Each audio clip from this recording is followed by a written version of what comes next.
In the spring of 1452, in the small hilltop town of Vinci, Tuscany, a child was born who would one day redefine what a human mind is capable of. His name was Leonardo. His mother was Caterina, a peasant woman.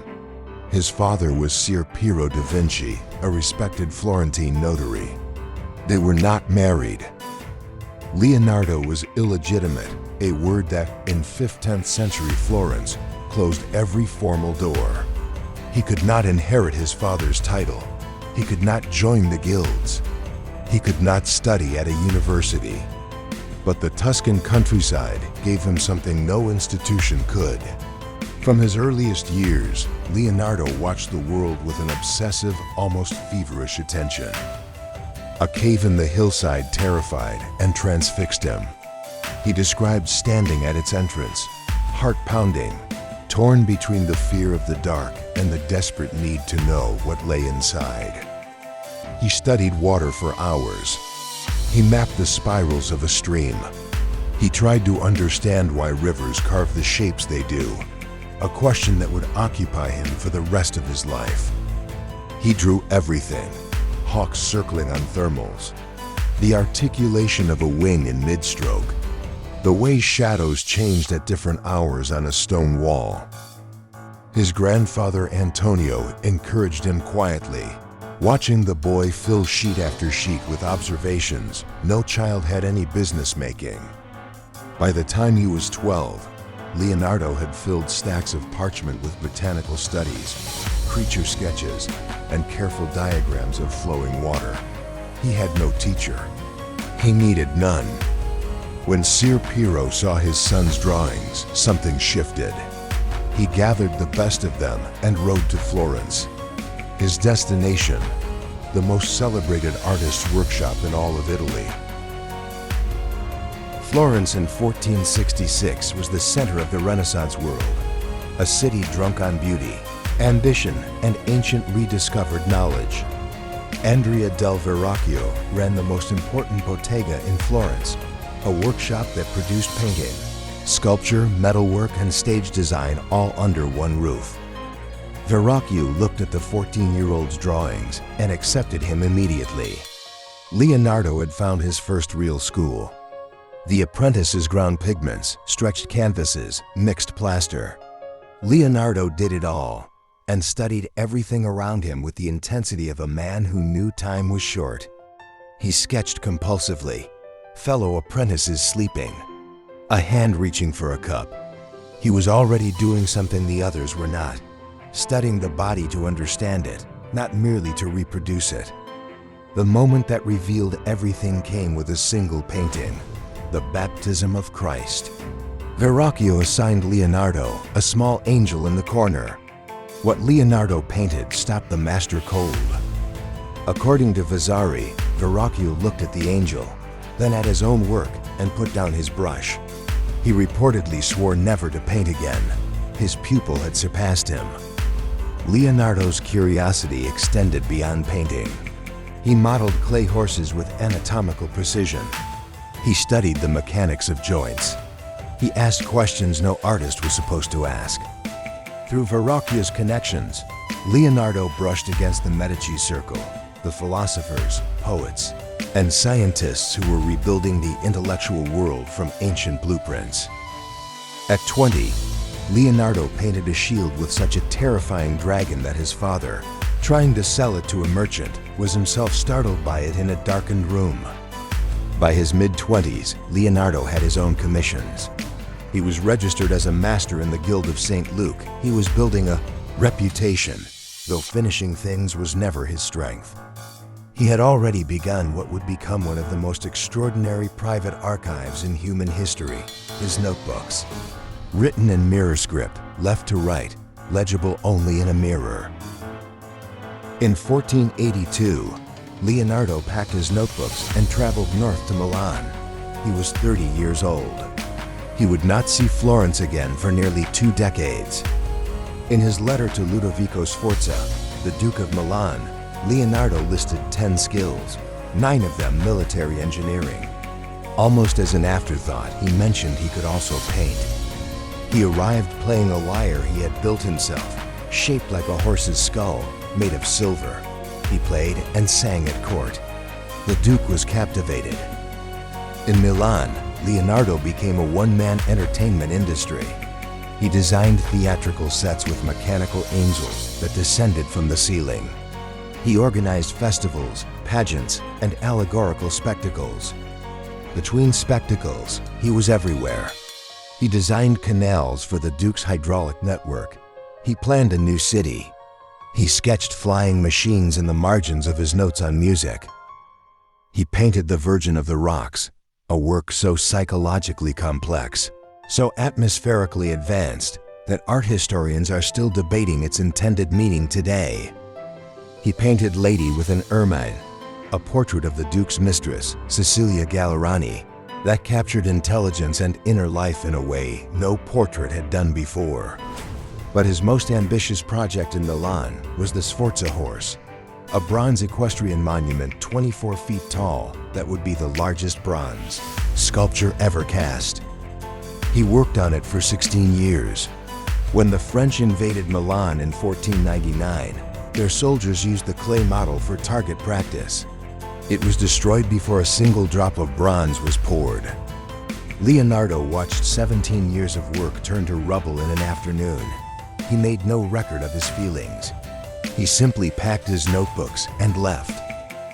He left Milan with his assistant Salah, his notebooks, and 3 paintings, one of them the unfinished portrait he would carry with him for the rest of his life. He paused in Venice, where he proposed a mobile sea barrier to defend against Ottoman naval attack. The Venetians declined. He moved on to Mantua, then back to Florence. In those wandering years, he collaborated with the mathematician Luca Pacioli, illustrating his book on divine proportion. Leonardo spent his evenings drawing perfect geometric solids that no one had ever visualized so clearly. To understand Leonardo da Vinci, you must understand the notebooks. Over his lifetime, he filled approximately 13,000 pages. Of those, around 7,000 have survived. The Vitruvian Man, perhaps the most recognized drawing in human history, was a page from a notebook. Not a commissioned artwork, a private thought about proportion. He designed flying machines. The ornithopter, modeled on the wing mechanics of birds and bats. He conducted kite experiments. He believed with absolute conviction that humans would one day fly. He sketched an aerial screw, a device with a helical rotor designed to compress air and ascend vertically. The concept would not become reality for another 400 years. He designed an armored vehicle, a circular war machine with cannons projecting in all directions. He also quietly designed a flaw into it, so it could not actually be used. He designed a diving suit for underwater combat, a solar concentrator, a hydraulic saw, a revolving bridge, scissors, a device for measuring the humidity of the air. He was the first person to correctly describe how water flows, identifying turbulence as a distinct pattern, not chaos. The equations that describe his water observations were not formally developed until the 19th century. He worked out that the Earth was far older than Scripture suggested, based on the fossil shells he found in mountain rock. He kept the conclusion to himself. He was the first to explain why the sky is blue, the first to describe the principle of plate tectonics in embryonic form, the first to study botany as a dynamic system, not a static catalog. He understood erosion before geologists named it. He understood optics before Newton formalized them. He understood fluid dynamics before it became a field of physics. He built a camera obscura and used it to study how the eye processes light, correctly theorizing the mechanism of vision decades before it was accepted science. He worked on too many things to finish most of them. Contemporaries complained he was unreliable. Patrons grew frustrated. And yet, The unfinished notebooks contain more original thought than a library of completed works. The notebooks were never published in his lifetime. He intended to organize them into treatises on painting, anatomy, water, and flight. He never did. The world would wait centuries to read them. In 1495, Ludovico Sforza commissioned Leonardo to paint the end wall of the refectory at Santa Maria del Grazie. The subject, the Last Supper. Leonardo refused to use traditional fresco technique, pigment pressed into wet plaster, which required working fast. He needed time. He invented his own method, tempera and oil on dry plaster. The painting captures the precise moment Christ announces that one of his disciples will betray him. 13 faces, 13 reactions, each one a masterclass in emotional truth. For the face of Judas, Leonardo spent days wandering Milan's streets and prisons, looking for a face that could bear the weight of ultimate betrayal. He sometimes painted for 18 hours without stopping. Other days he would stand before the wall for hours, motionless, thinking, then add a single brushstroke and leave. The prior of the monastery complained to Ludovico that Leonardo was wasting time. Leonardo responded that a creator must contemplate. Besides, he still hadn't found the right face for Judas. The prior's face, he suggested, might serve. The compositional genius of the work is total. Christ is the vanishing point of the entire perspective. Every architectural line in the painting leads the eye to his face. The painted room extends the real refectory in perfect perspective.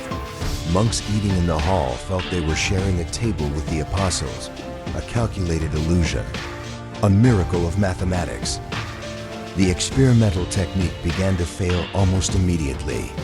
Within 20 years of its completion, the paint was already flaking. Within a century, it was a ghost of itself. Napoleon's troops stabled horses in the refectory. Allied bombs struck the building in 1943. The Last Supper has survived everything.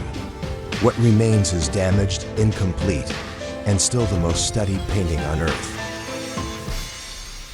After Milan fell, Leonardo spent the next 15 years in motion.